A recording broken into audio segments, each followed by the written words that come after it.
Appointment with death. Agatha ख्रिस्ती. प्रकरण 11. Mrs बॉयंटन इथे पात्राला होती. सारा गाडीतून उतरल्याबरोबर तिच्यावर तळावरच्या नोकरांची सरबत्ती सुरू झाली.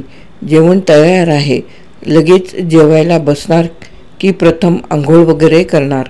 तंबूत झोपणार की गुहेत झोपणार? गुहेत झोपण्याची कल्पना तिला कशीशीच वाटली. तिनं तंबू पसंत केला.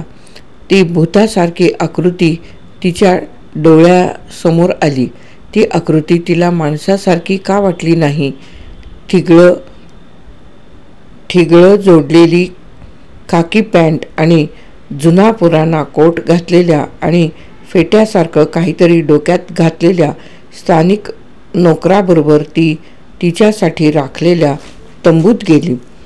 त्या नोकराच्या अंगावरचा युरोपियन गणवेश अगदीच विसंगत आहे, पण ती भयानक आकृती तिथल्या कुठल्या तरी कुठल्या संस्कृतीत बसणारी आहे. तिनं गरम पाण्यानं आंघोळ केली, केस विंचरले, पावडर वगैरे लावली आणि ती ताजीतवानी झाली. तिचं मन शांत झालं. भीती नाहीशी झाली. ती तंबूच्या बाहेर आली आणि भोजनाच्या मोठ्या तंबूकडे जाऊ लागली. तू इथं? अविश्वासानं आणि आश्चर्यानं थक्क झालेल्या आवाजात कोणीतरी उद्गारलं. सारानं वळून पाहिलं. रेमंड बॉयंटन उभा होता. त्यानं पुन्हा विचारलं, तू? साराच्या काळजाचा एक ठोका चुकला. ती थोडी लाजली, थोडी आश्चर्यचकित झाली, थोडी भ्यायली आणि थोडी आनंदितही झाली. ती म्हणाली, हो, मीच. तो तिच्याजवळ आला. आपण पाहतोय ते वास्तव की आपल्याला काही भास होतोय या संभ्रमात तो होता. स्वतःच्या डोळ्यांवर त्याचा विश्वासच बसत नव्हता.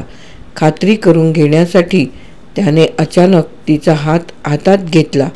भास नाही याची खात्री पटताच तो म्हणाला, हो, तूच आहेस, साक्षात तू आहेस. मला वाटलं मला भास होतोय, पण नाही, भास नाही. खरंच माझ्यासमोर तू उभी आहेस. मी सतत तुझाच विचार करीत होतो. नंतर तो थांबला आणि मग आवेगानं म्हणाला, मी तुझ्या प्रेमात पडलोय. तुला गाडीत मी प्रथम पाहिलं त्याच क्षणी मी तुझ्या प्रेमात पडलो.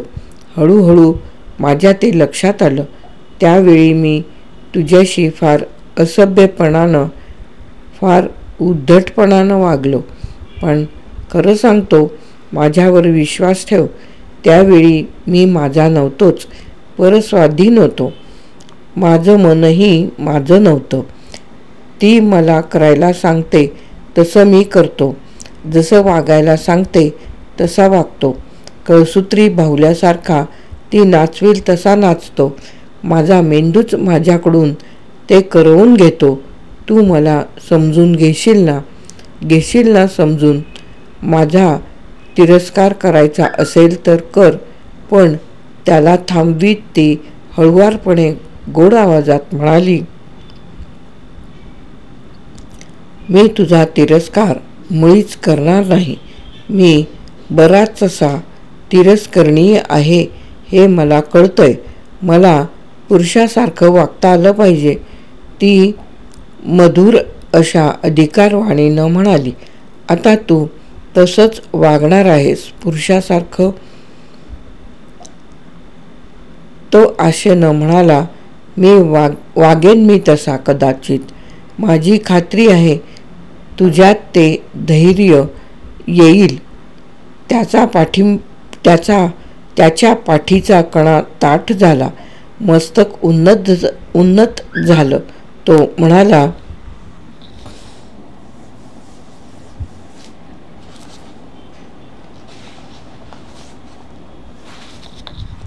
धैर्य?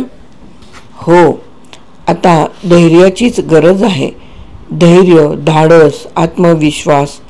अचानक त्यानं मस्तक नमवून तिच्या हाताचं चुंबन घेतलं. एक क्षणभर तिच्या डोळ्यांना डोळे भिडवून तो पाहत राहिला आणि नंतर तिथून निघून गेला.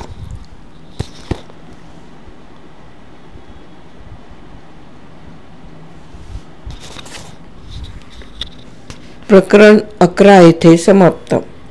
प्रकरण 11 येथे समाप्त. अपॉइंटमेंट विथ डेथ, अगाथा ख्रिस्ती.